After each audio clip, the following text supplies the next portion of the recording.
Det er formiddag ved Storebæltsbroen.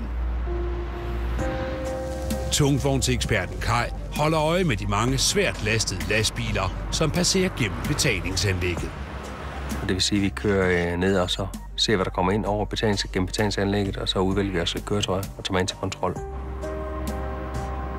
Det kan have fatale følger, hvis en tungt lastet vogn kører galt på motorvejen. En bred særtransport passerer gennem anlæggets bomme. Kai ved, at meget brede transporter kan udgøre en særlig risiko.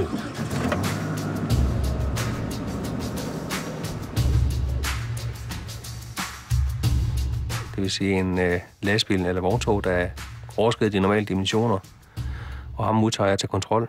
Jeg tager mig op på rastepladsen.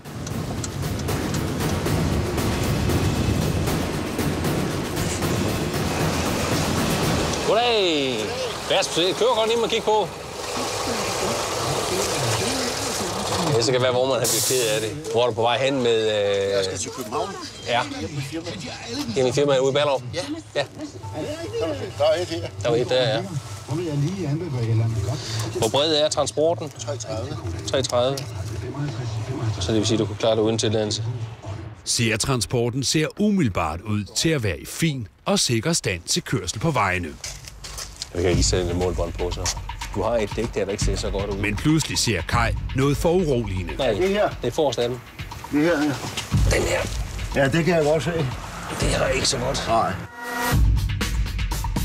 Problemet er jo, at dæk og fælge skal være ubeskadiget, og det kan man ikke påstå, det her er. Risikoen vil være dæksprængning under kørsel, og det er ikke særlig heldigt for en eventuelt medkørende eller modkørende motorcyklist.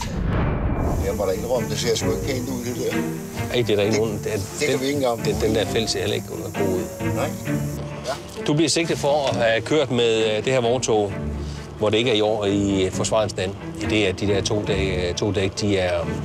Ja, det er rigtigt. De er dårlige. Det kan jeg sgu ikke komme ud. Nej, de ting, det bliver du sigtet for.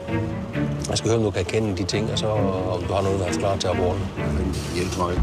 Chaufføren kan se frem til en bøde på 2.000 kroner for at have overset det nedslidte dæk. Der kommer desværre et brev til dig fra politiet i Sydsjælland og Lolland Falster politi.